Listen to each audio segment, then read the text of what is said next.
Hello, everyone, and welcome into Senior Living Live. My name is Melissa.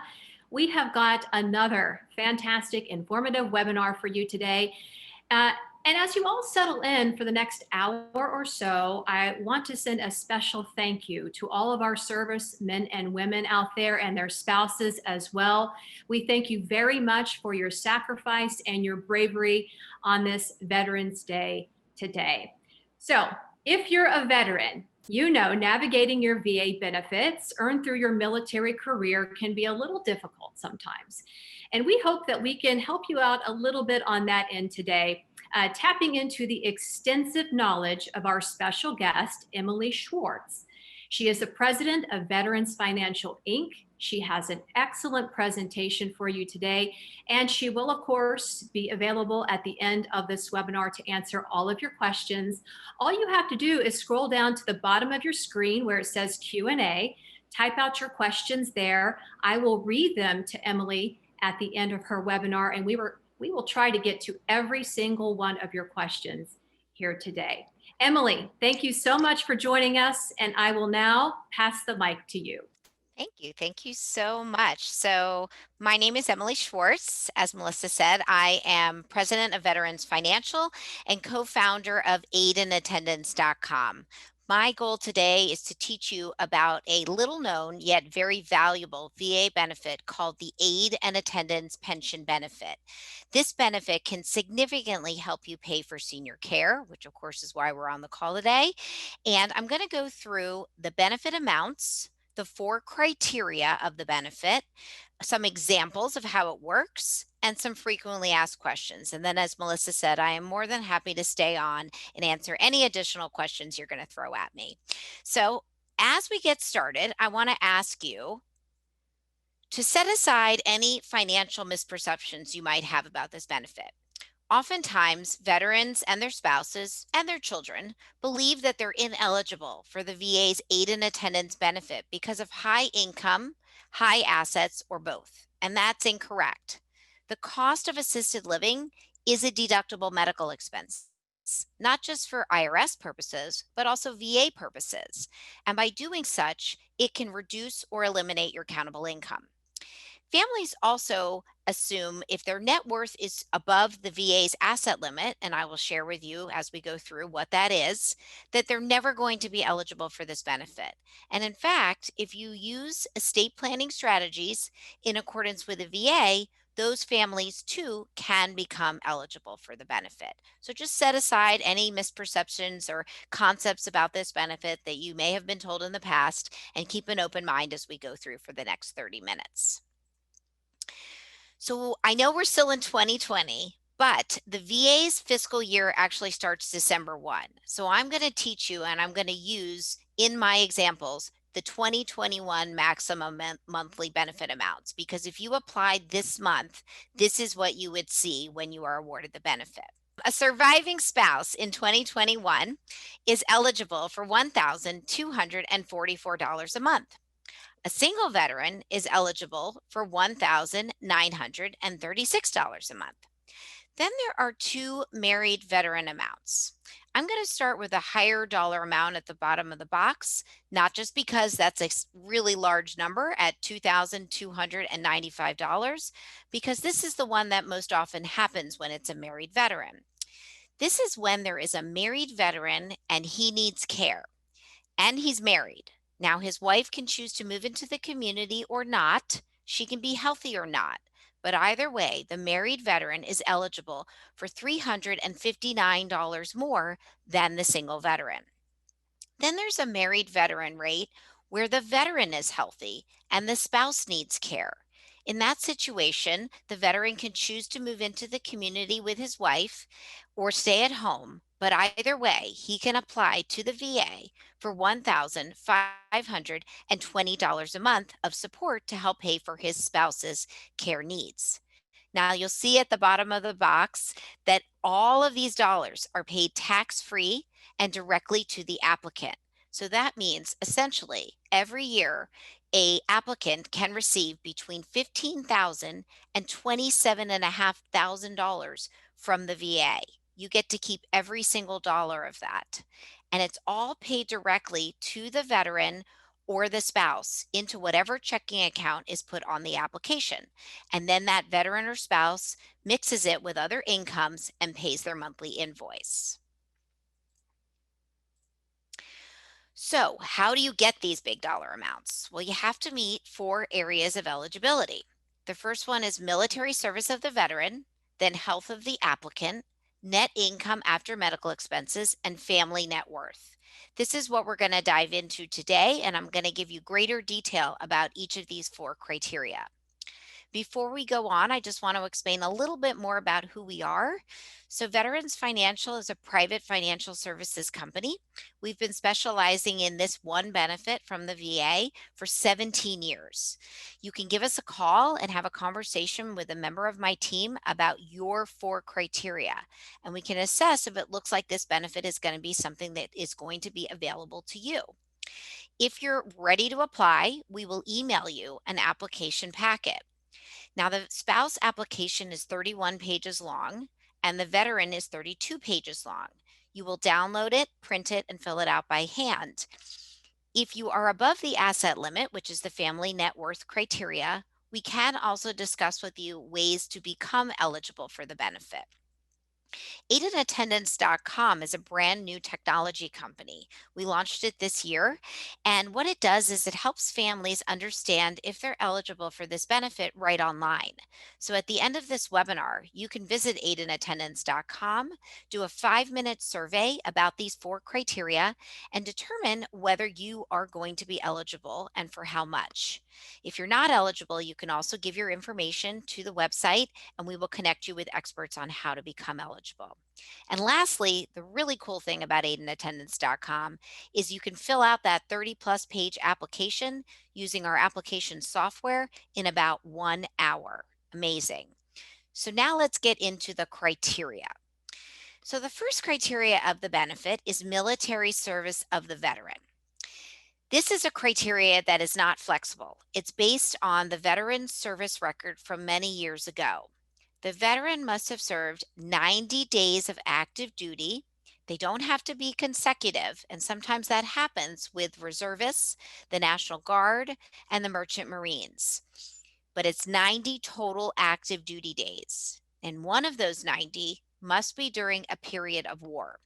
No combat is required. So that means you can be anywhere in the entire globe, even stateside, as long as you have one active duty day during World War II, Korea, or Vietnam. You'll see the dates where the wars began and ended on the screen. You can also find these at aidandattendance.com right on the homepage. So you don't need to scribble them down right now. Then you want to also have a honorable medical or general discharge. A dishonorable discharge will disqualify the veteran and his spouse from the benefit. You find all of this information on your discharge papers. If you don't know where your discharge papers are, also known as a DD 214, then you need to order them. And again, you can find a way to do that right on our website, aidandattendance.com. You can order them from a private company. It takes a couple of weeks for them to arrive, but you do need them to not only check your dates, but you also have to send your discharge papers along with the application to the VA. So that is a great first step if you're just thinking about applying for this benefit. And lastly, surviving spouses apply upon their most recent husband's service record. So if they were remarried after being married to a wartime veteran, and that gentleman is not a wartime veteran, they're no longer eligible. So you always have to answer the questions based on the last husband. So the next criteria is medical. This is where the VA looks at whether the veteran or the spouse or both have a physical or cognitive impairment. And there is a 3-page medical form that needs to be completed by the primary care physician, the community doctor, even a nurse practitioner can complete these pages. Essentially, what you're doing is you're proving to the VA that you need care because of a physical impairment, such as bathing, dressing, toileting, feeding, transferring, or ambulating. You have to have 2 of these. They're known as activities of daily living. The easiest way to be eligible for this benefit is by showing that you need assistance with a shower assist. A shower assist is bathing and dressing. That's when you allow someone from the community to come to your room, help you safely get in and out of the shower and redress without slipping and falling and having a much bigger medical problem. That 20 or 40 minutes a week will qualify you medically for this benefit and then make the cost of your senior living community count as a medical expense. Now, if you have a cognitive impairment, or likely if you're on this webinar investigating for someone who does, that is dementia or Alzheimer's. If your loved one has dementia or Alzheimer's, the VA recognizes that they must live in a protected environment, and that's what the Arbor Company can provide to you. So that is enough without the two ADLs, although sometimes people with cognitive impairments also utilize ADLs. Now, you may have macular degeneration or Parkinson's disease, post stroke, late stage cancer. Any of those are also diagnoses that might go on your medical statement.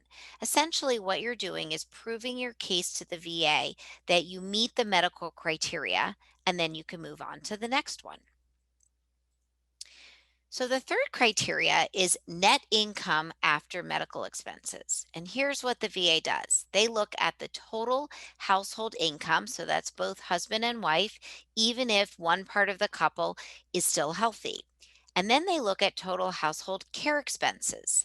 And they decide if the veteran or the spouse is going to get a full benefit or a partial benefit. And I'm going to show you two examples of that in the next two slides. But before we look at that, I want to explain what counts as income. So income is Social Securities, pensions, wages if one part of the couple is still working, rental income if you have any properties that you rent out, interest and dividends, that's from any savings and investments. Essentially, any money that's coming into the household can pay for your senior living, and that's what the VA looks at. Now, your care expenses include senior living. Of course, that's why we're on the webinar today. Primarily assisted living, memory care, sometimes people call it personal care, home care, nursing home care if you're paying out of pocket, health insurance premiums, and prescriptions. Health insurance premiums are from both parts of the couple as well. So even if the healthy person is healthy, they're still going to be paying for health insurance, probably Medicare, supplemental policies, maybe even a long-term care insurance premium. And then prescriptions. Prescriptions means things that both parts of the couple take 365 days a year. Now, if you're eligible for a full benefit based on the top four bullets, I probably wouldn't bother having your prescriptions on the application and then providing prescription receipts. That's just a lot of extra work. So I promised you two equations. Well, this first equation is a full benefit, and this is what most people get when they're awarded the benefit. So this is when there is a total income in the household, which is lower than the care expenses. So for example, this might be a single person. They have $2,000 coming in, but they're moving into a community and they're spending $4,500. They are spending more than they have coming in. That is a net income of zero for VA purposes. Now, everybody on this call knows they're actually short $2,500. That's got to come from savings, maybe a bridge loan, their kids, but wherever, they are short $2,500. And fortunately, the VA is going to help make up much of that difference.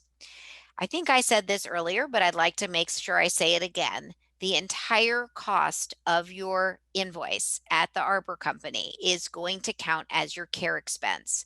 So it's not just room and board. It's not just the services they provide you. It is the total monthly invoice. And that is how income gets offset by care expenses. Again, if you have a net income of zero, you will get the 1244, the 1936, the 1520, or the 2295 as long as you meet all four criteria. Now, here is what a partial benefit looks like. And a partial benefit is still great. A partial benefit comes if someone's total income is higher than their care expenses. So in this example, the total income is $5,000 and the care expenses remain the same at $4,500. The VA says this family's net income is $500, a positive number. We all think a positive number is a good thing, but unfortunately, what happens is the VA will take away whatever positive number there is as the net income number from the maximum benefit. So if the maximum benefit could be 1936, they will be awarded approximately 1436. My opinion is don't leave money on the table with the VA. If there's anything that you can do to enhance your life, a loved one's life, a prospective resident's life, I would suggest that you maximize the benefit. So instead of moving into a studio, maybe you want to move into a one bedroom, or instead of a one bedroom, you move into a two bedroom. Maybe you allow the community to help you with your medication management rather than your daughter managing that. Maybe you get a shower assist 3 or 4 times a week instead of once or twice a week. Whatever additional money that you spend will help you get the full benefit. Now, if you have really high income or you don't need any additional care, a partial benefit is great. You can always go back to the VA in the future and ask for an increase in benefits. You just show the VA about your lower income or your higher care costs, and they will increase you all the way up to the full benefit. It's just a few more pages of paperwork. You're not stuck at the partial benefit for your entire lifetime at the community. So the last criteria is countable net worth. And every year there is an asset limit. It goes up with the benefit amounts, just the same as the COLA, the 1.3% increase that is going up this year with Social Security. And so this year, the asset limit is $130,772. I know that's a strange number. It started a few years ago with nice round zeros at the end, but because of the COLA, it keeps going up and it hasn't been a round number since. So, what counts into that? Bank accounts, that's checking and savings, CDs, annuities, IRAs, 401ks, mutual funds, real estate, stocks, and bonds. Now, that's real estate other than your primary residence.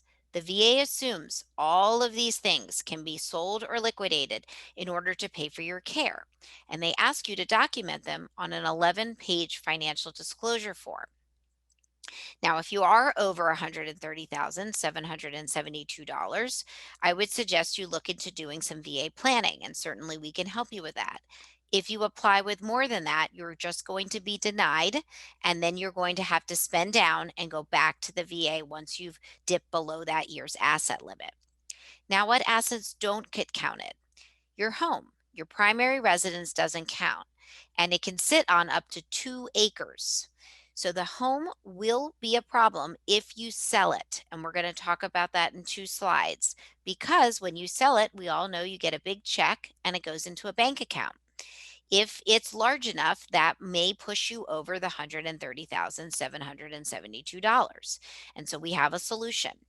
Now, any acres over 2 will be considered real estate, also in the top section, and the value of those extra acres may push you above the asset limit as well. So we're happy to look into that with you. You can have final expense policies without causing a problem with your application.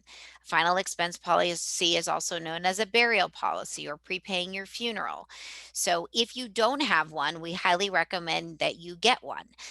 By doing so, you protect those dollars, $10,000 or $20,000 from the VA, which can help make you eligible, from Medicaid in the future if that happens.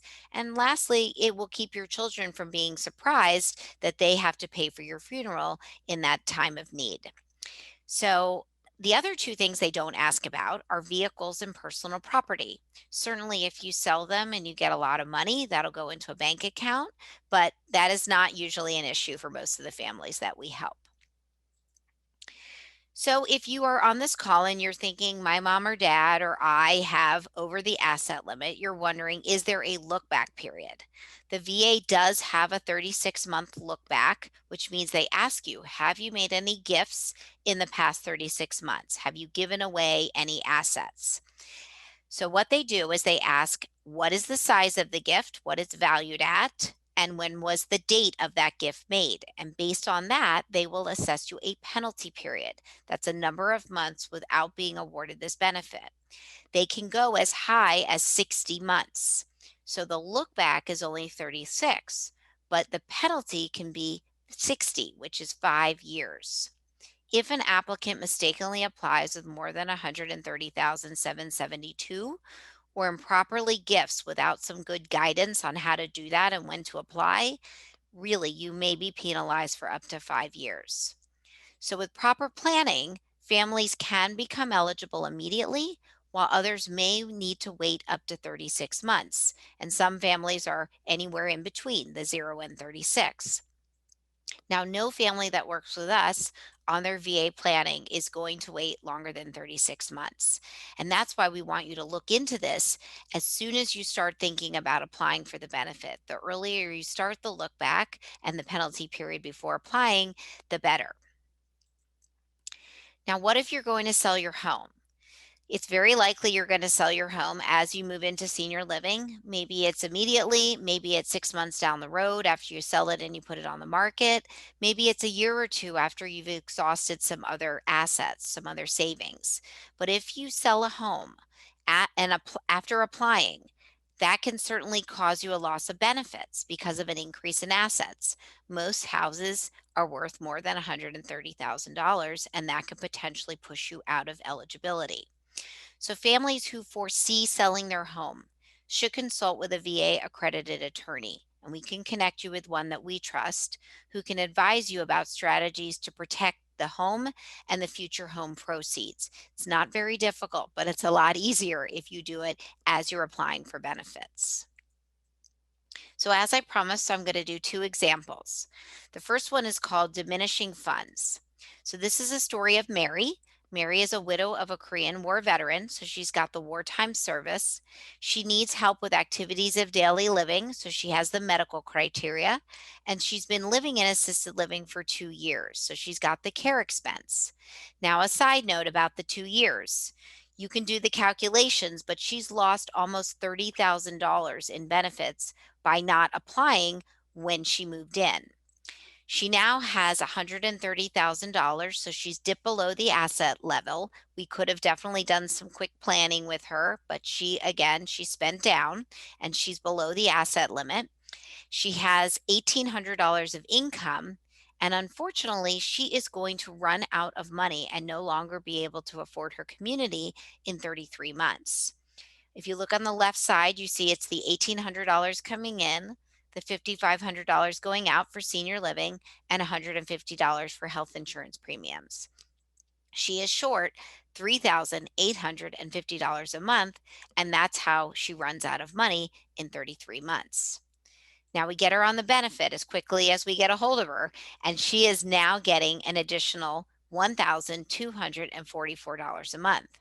That means she only has to dip into that $130,000 of savings, $2,606 every month. She can now afford an additional 16 months at the community, which means she can stay for 49 more months. Again, if she had gotten on the benefit when she moved in, which is how we recommend people do this, she would have had 30,000 more dollars, which could definitely have gotten her another year of care. The next example is high income and high assets. So Joan and Jack are considering a senior living community because he has beginning stages of dementia. Now they're relatively young for senior living. He's 81 and she's 80, and the family's concerned how long they will be able to afford senior living. They do have a nice amount of savings and a home valued at $300,000 for a total of $500,000 and a monthly income that's pretty good of $3,600.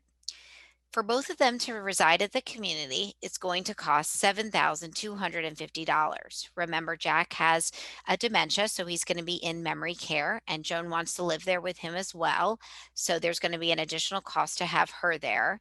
She also needs $1,000 of spending money every month to pay some of their other bills.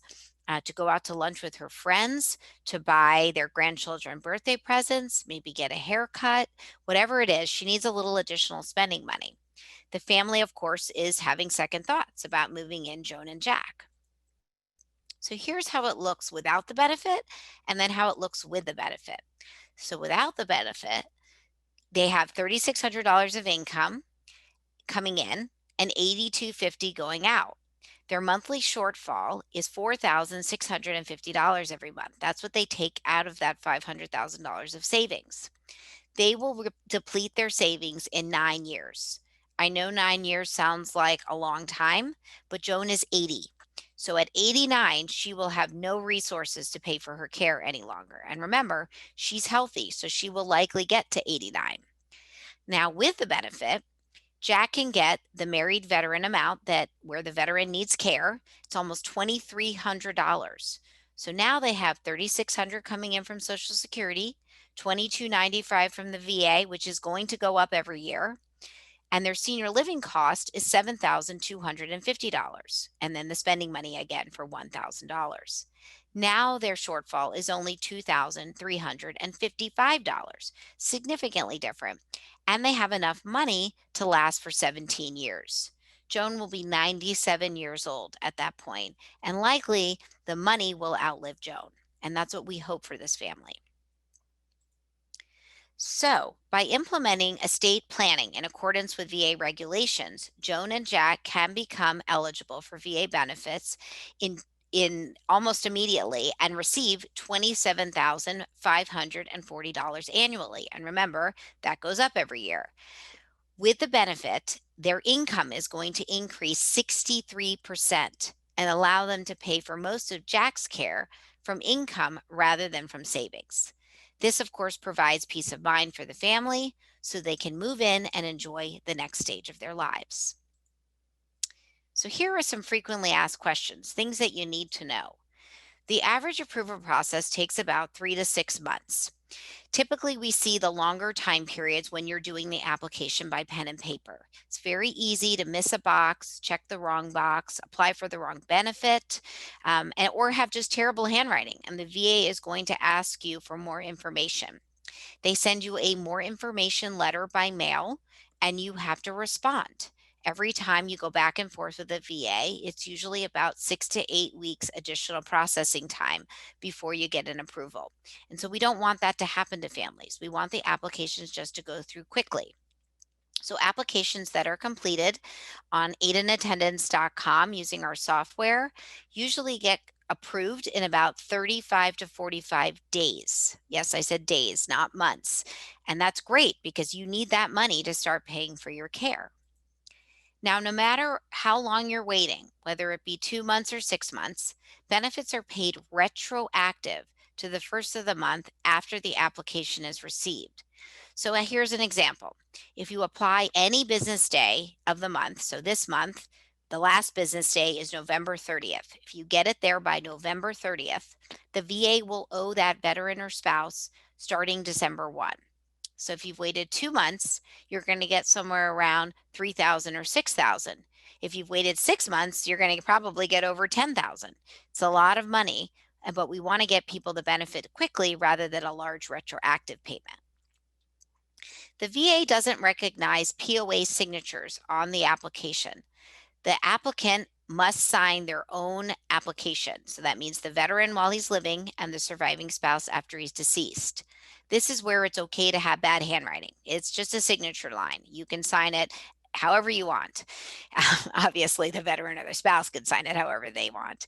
And if you can't even get that, you can do an X and 2 witnesses, but please, no POA signatures. We certainly want to talk with POAs, as does the Arbor Company. These are big decisions, big financial decisions that their children should be involved with, but the veteran or the spouse must sign the application.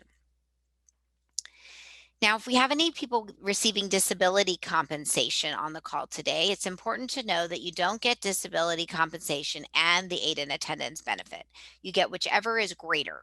So if you're already at 80, 90, or 100% rated by disability, you're probably getting a bigger benefit. And there's no point in applying for this one. If you're at 10, 20, all the way up to 70%, you probably do want to apply for this benefit, but just understand when you're awarded, your disability compensation will stop. That does not mean you are no longer a disabled veteran, and you still get to partake in all of the healthcare benefits that come along with that disability rating. You just don't get 2 incomes, and we don't want someone to move into a community or a room that they cannot afford. If an applicant's care is paid for by Medicaid, They maybe have been private pay for a number of years, and unfortunately, they've run out of money even though they got the benefit. They can receive $90 a month from the VA, but you do want to let the VA know that you have now decreased your care cost to zero, and they will decrease your benefit because you are no longer paying on your own. If a spouse is divorced from a veteran or remarries a non wartime veteran, they are no longer going to be awarded the benefit. And so we want to be very careful about that. The divorce severs eligibility, as does a remarriage to a non wartime veteran. So, in conclusion, there are two great ways to start.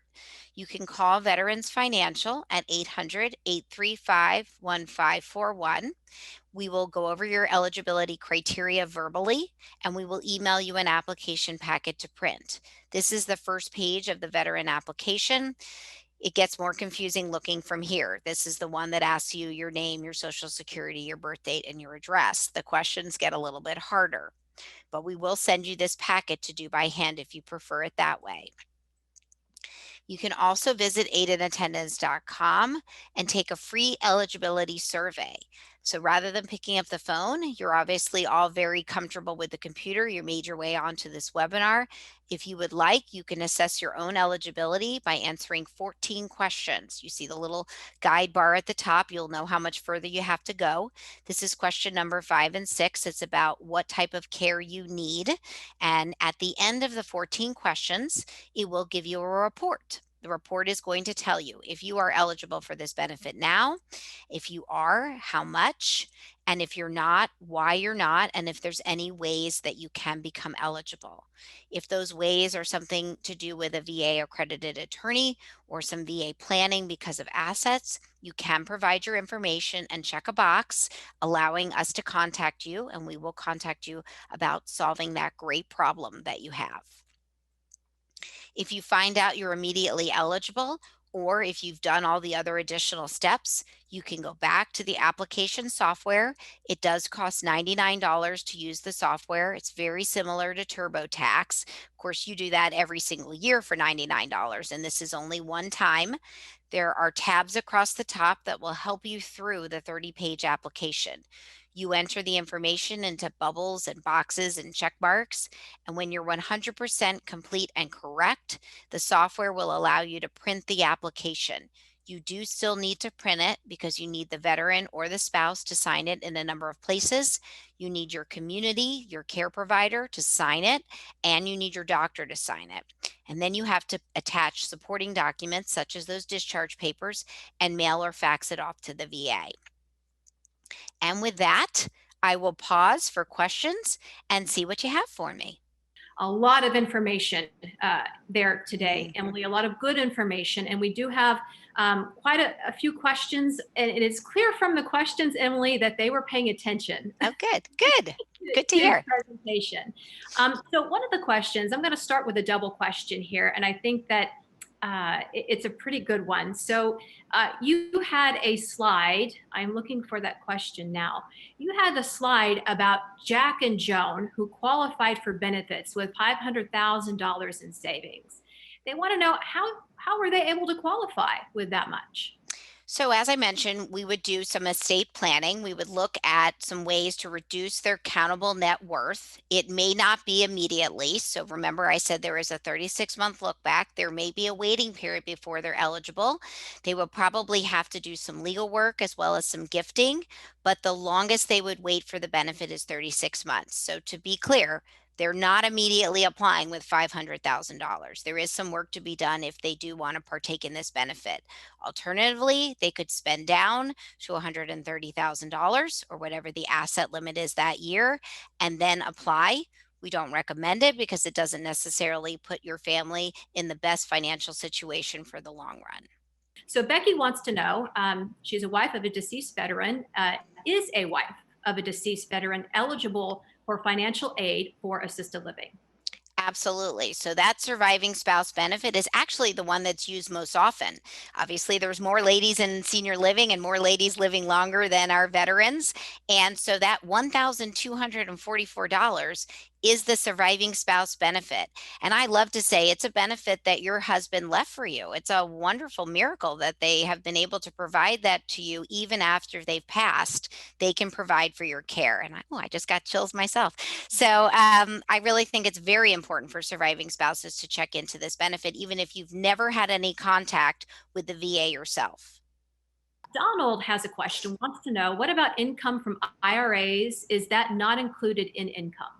That is income. That would be your dividends, essentially, or actually, that wouldn't be dividends. I probably shouldn't put it that way. But yes, the answer to the question is yes. Any income that's coming in, so IRAs would be your required minimum distribution, would be an income. Now, if those IRAs were large, you might need to do some estate planning, which would eliminate that income. So it depends on what size of that IRA is before I could give you some advice about that. But the income coming in from any source is going to count as income. A question from Anonymous. What does home care include? Does it include companion care, meal prep, housekeeping, etc., or is it limited to medical care? Good question. So home care includes everything that you just said. So to be eligible for this benefit, you want the home care aid to be helping you with two activities of daily living. So that would be that same bathing and dressing, toileting, eating, transferring, ambulating. But then any of the other time that that home care aid is there and the services they provide all count as your medical expense. So it's the same as I described with the senior living community. You could spend 40 minutes a week helping with that shower assist, and all of your care and cost will be a medical expense. I hope that answers your question. And if anybody has follow-up questions off of the answers that you're getting from Emily, feel free to ask those in the chat box. We will get to those as well. Next question comes from Ellis. He says, I served from 1957 to 1959, honorably discharged. Thank you for your service, Ellis. Between wars, he says, my wife has cognitive impairment. Does that mean I'm ineligible? Unfortunately, at the moment, for the last 17 years I've been doing this benefit, you have to have 1 day of wartime active duty service. And you definitely got that correct. 57 to 59 is between the wars. I hope one day they'll change the rules. I don't have control over that. But at the moment, you have to prove 1 day of active duty service during a wartime period. Okay. Sorry for that answer, Yeah. Ellis. But I hope that that does answer that for you. Another question from Anonymous. Are the net income, net worth applied calculated differently when a veteran is 100% disabled related to their service? So if you're 100% disabled, you're already receiving probably $3,000 or more.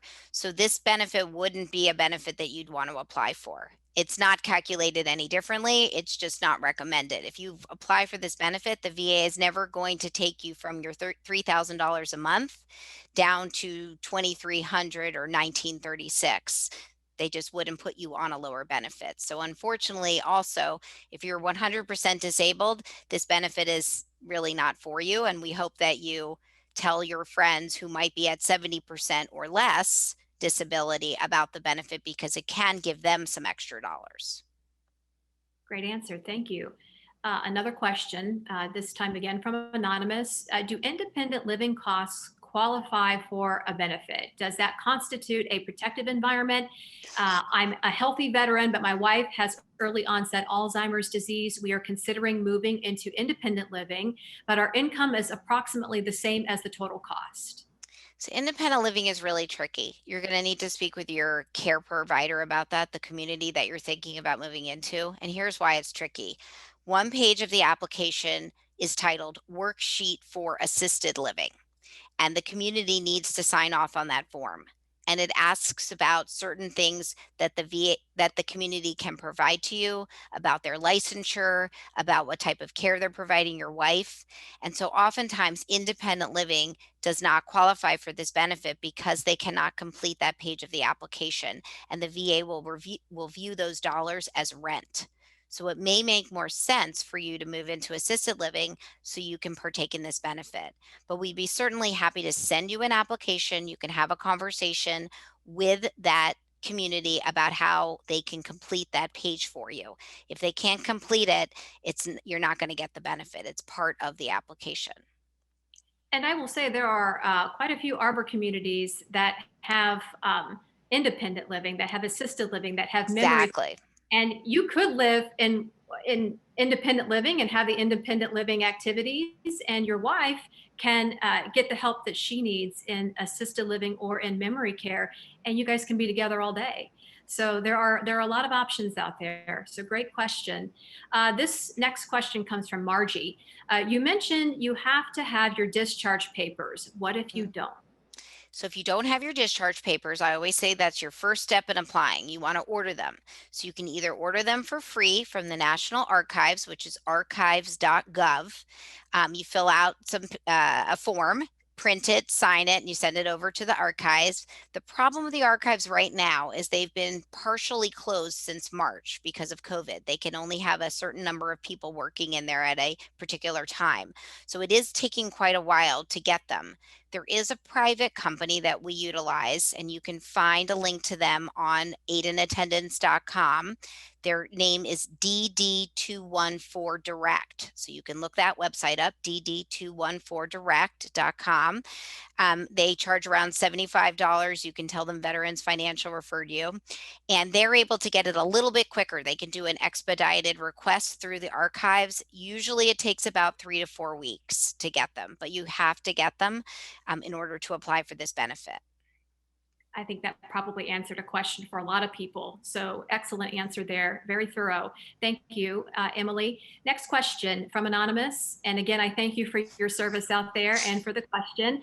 It says, I was commissioned in June 1977, but I was a midshipman at the United States Naval Academy from 1973 to 1977. I was issued a National Defense Service Medal while at the USNA. Do I qualify for benefits? Be honest with you, I can't tell you off the top of my head with that information. You are more than welcome to fax us your discharge papers if you want to, or email them to us. If you want to give Veterans Financial a call, we'll get you a way to send them over to us. We do have an expert on staff who's able to look at discharge papers, some that are so hard you can barely read them, and try to give you a good answer. I'm concerned that if it's not active duty during wartime, then you're not going to be eligible. But I always want to look for that Hail Mary. So we are more than happy to look at your discharge papers if you want to send them over. And it wouldn't hurt. It wouldn't hurt No, to come not along. at all. Yeah. Absolutely. Well, I hope you do that and take Emily up on her offer. The next question comes from Joan. Can you shed light on some of the estate planning approaches or strategies that can be considered to meet net worth requirement?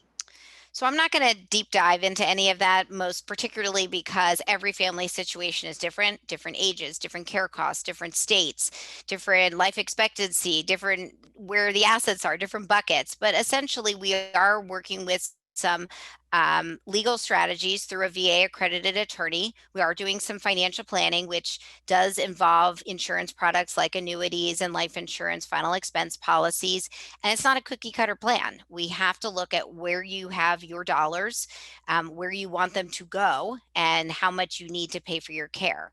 So we are happy to go through a benefit analysis and a spreadsheet of how we could make this happen for you. If you want to give us a call with some specifics, little tongue twister there, we would be happy to go over that for your situation. Helene or Helen, I think it's Helene. I'm sorry if I'm mispronouncing your name. Are long-term care benefit payments counted as income? That is a excellent question, Helene. I love that question. So here's how this works. Long-term care let me actually go back a second. Premiums or payments? Which one did she say? Can you read that to me again? Payments. Okay, so I will cover both of those.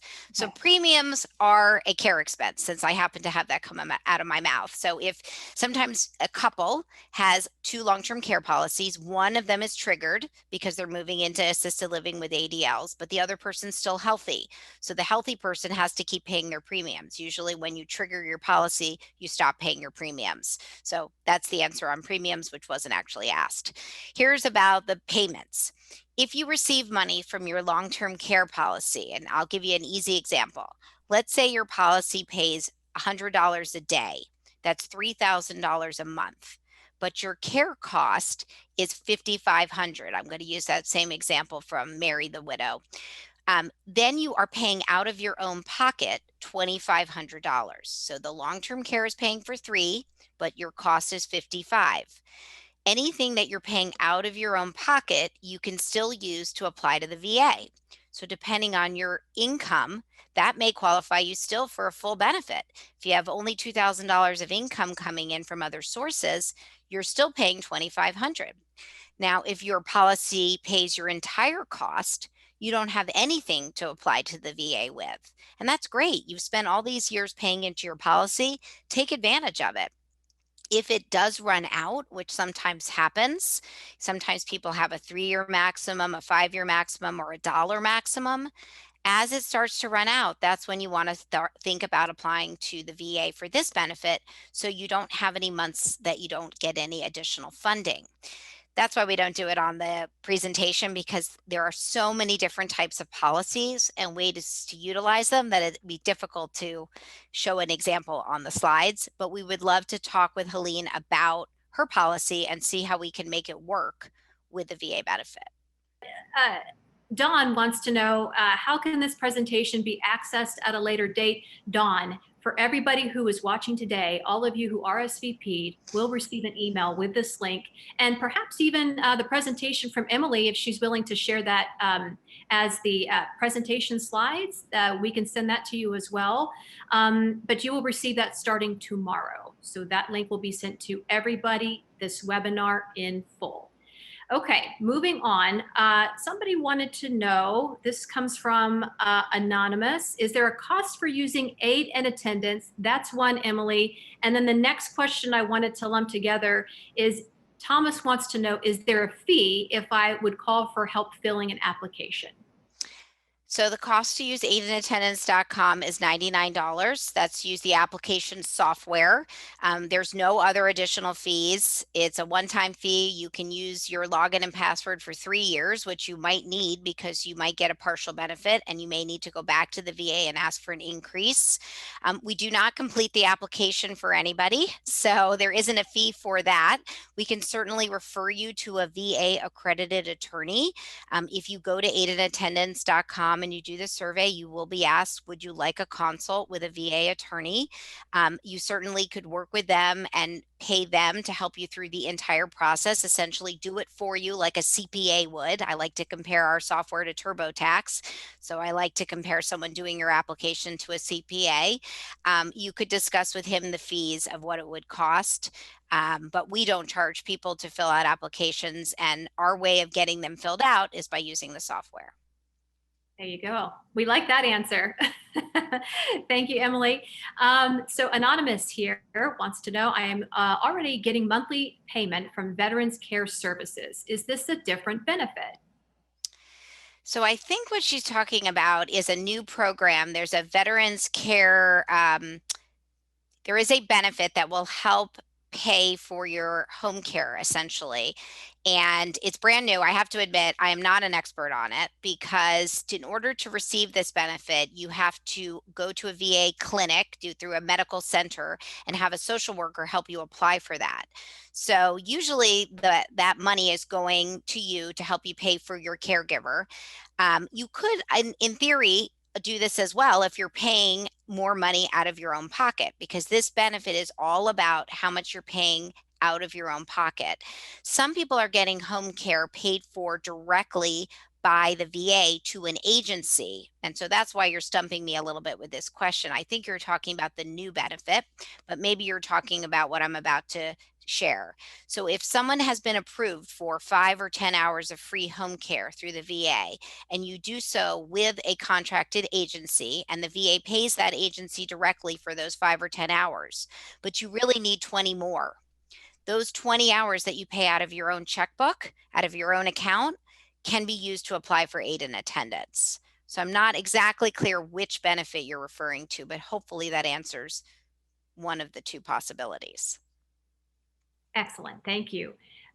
So Bob has the question, is there a fee for estate planning assistance from Veterans Financial? And maybe you can lump that in with maybe discussing that process.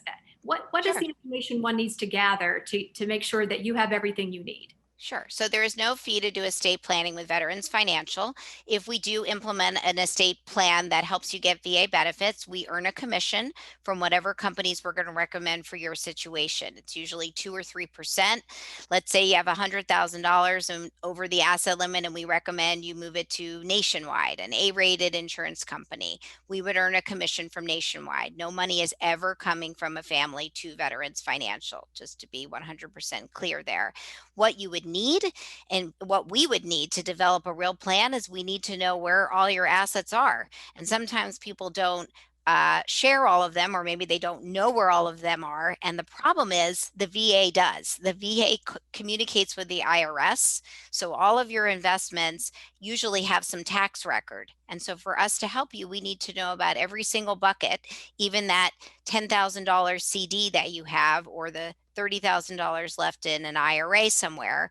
We need to look at it all and make sure we've accounted for everything to come up with a plan that figures out how to get you eligible as quickly as possible.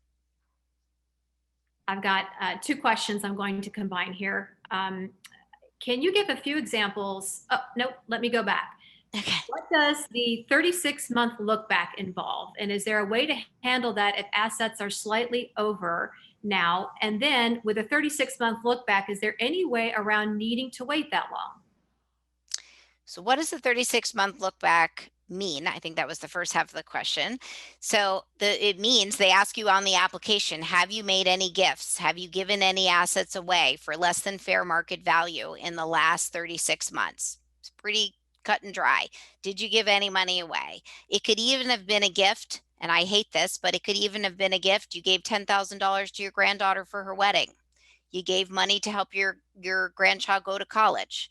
You gave money away. Now, I'm not saying the VA is chasing people down for that, but those are gifts. Sometimes they're unintentional and they unintentionally hurt your benefit. But there is a question that you have to you have to answer on the application. Have you given anything away in the past 36 months? And I think the second part of the question was, is there any way around it? Not really. That's the VA regulations. So if you've made a gift or you choose to make a gift when you're doing any VA planning, there may be a waiting period before you're eligible to get on the benefit. I can't think of a better way to answer that question and what else they're looking for, but those are the VA regulations that went into place on October 18th, 2018, the 36-month look back. Bonnie wants to know, do finances and a revocable trust count as income? So first of all, I am not an attorney. I think that's very clear, but I'm going to give you my layman's understanding of trusts. So an irrevocable trust means mom and dad, veteran and spouse, do not have access to the assets, the funds in the trust. If they are in an irrevocable trust, usually the VA will not consider them as assets of the veteran or spouse. And sometimes that is a strategy that we use. If they are in a revocable trust, that means mom or dad has access to those funds. If you have access to the funds, the VA will expect you to use them to pay for senior living. So many people have revocable trusts, which have wonderful reasons, wonderful things that come from them. But unfortunately, the VA sees you as having access to the assets within them. If you use the application software, that's $99, fill out the pages online, do you print out the completed form and mail it or fax it? Does this go to the VA or your company? How does faxing this differ from your mailing in, or if there's an error to have it sent back, does your company check this application to make sure it's correct? That's a lot of questions. I have to remember all of them at once. So, oh my gosh, that was a lot of questions with the dog running around in the back. So go So ahead. filling out the question. Oh, so the question was mailing or faxing. That was the initial question. So you can do either. I personally like mailing. I'll tell you why. I like the tracking number, and then I can see when it arrived at the VA.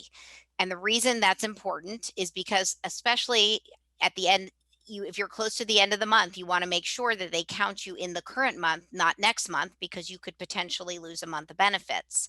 I like the tracking number.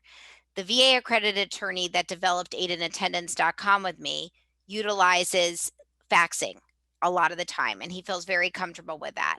The part that scares me about faxing, and there is a fax number right on the application to the VA, so It's obviously they accept the facts. I just don't have any proof that it has landed there. You don't have any evidence of what day it arrived. Faxing is very good. If you're right at the last day, there's no way you're going to be able to mail it instantly. So faxing is a great option. It's really up to you. Both are on the VA's application. As for reviewing their application, I think that was a question. That's what the website does. It will not let you print if you've made a mistake. We have something called fail safes. You will get a very large red box that says there is an error or there is something missing. You can't print it if there's an error on there. So you're not communicating with a human, but the software is certainly going to stop you from printing an erroneous application. If the VA comes back to you with any questions about your application, we are certainly happy to be able to help you through that. We do have a chat feature, a chat box answered by a live person during most of the day on our website. We also have a phone number and an email address. So if the VA asks you any questions, you're not high and dry. We're not going to just leave you out there to figure it out yourself. We are more than happy to help you get to the finish line, although we don't see that happening most of the time because the applications are perfect. Sounds very buttoned up, and it sounds like you've gone through everything with a fine-tooth comb. I love it. Excellent. So let's get to Helene. She has another question. If veteran and spouse both need care and assisted living, can both receive the benefits?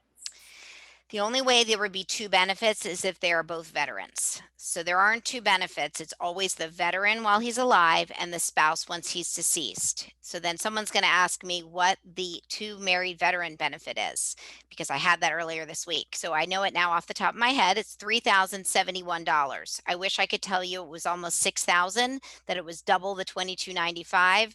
But if there's two married veterans and they both need care, it's a total of $3,071.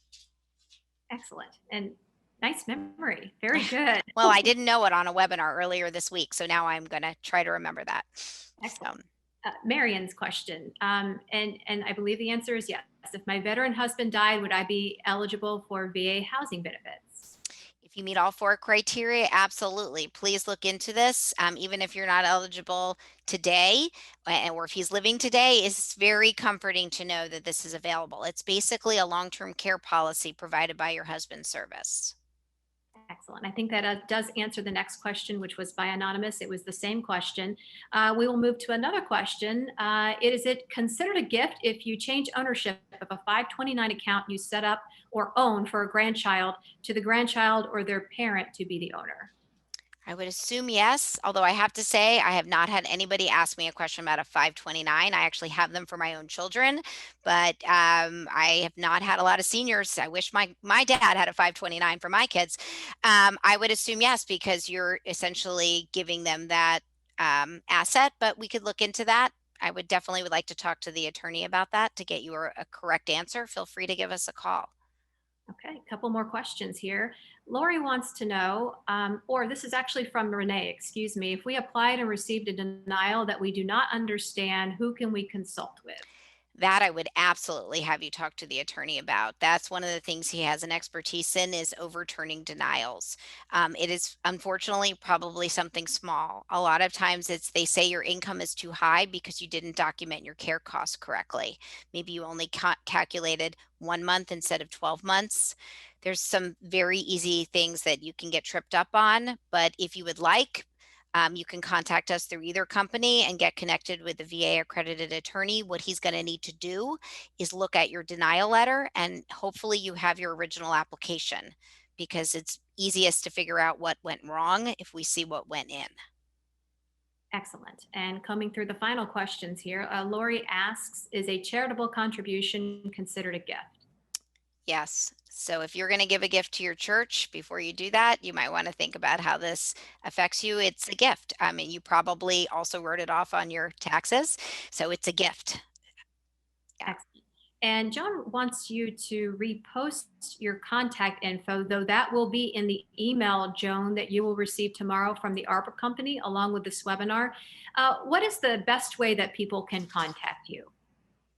So if you would like to speak with someone, you can call 800-835 888-835-1541. That's Veterans Financial. Now you're seeing my other dog. She's a tripaw. 800-835-1541. Or you can go to aidandattendance.com. It's the name of the benefit spelled out, not an N in the middle. And so it's AIDAND and then attendance, ATTENDANCE.com, to contact us either way. Excellent. And you had answered a question earlier about net income, net worth applied or calculated differently for 100% disabled veteran. What was the answer there? So my answer, unfortunately, was if you're a 100% disabled veteran, you're already getting a greater benefit. This is not the benefit for you because you're probably getting 3,000 or 3,200. You're not going to want to apply for, and even if you do, the VA is not going to downgrade you to 1936 or 2295. So there's no different calculation. It's for disabled veterans, it's the same calculation, but you're already getting a better benefit, a bigger benefit at 100% disability, and you don't have to spend any money on your care to get that. Final question. It looks like it comes from John and Diane. And if anybody else has any questions out there, this is the time to get it in. We are closing up the webinar here in the next couple of minutes as our questions start to dry up. They want you to please define POA. Oh, sorry. POA, I'm sorry I didn't do that, is power of attorney. So we would really recommend that everybody have a power of attorney. I'm going to tell everybody, 47 this month, and I have a POA. If I need, if something happens to me, it's really important you have a child or a friend or a niece or a nephew that you have entrusted to be your power of attorney for financial and medical decisions if you are in a way that you can't make them on your own. So many people have a POA that they trust, and then that's their child typically. And that child who is helping them with the application thinks that they can sign the application, which they can they can sign many other documents for their parents, but not for VA purposes. A lot of questions, a great presentation. Emily Schwartz, thank you so much for your time. Pleasure. I love being with you. Thank you so much. Thank you, everybody. You have great questions, and I really hope you seek out this benefit. There's a lot of ways to make it happen, and you definitely deserve it for your service. And for those of you watching, a lot of information was shared here today. We will, of course, send along that email, as I mentioned, tomorrow. For all of you who registered for this webinar, you can send the link of this webinar that will be in that email to your friends, to your family, to whoever you want. You can rewatch it again. You can head over to www.seniorlivinglive.com to check out some other questions we asked Emily last week, and of course, the rest of our content about senior living. As always, we appreciate you watching. Have a great day, everybody.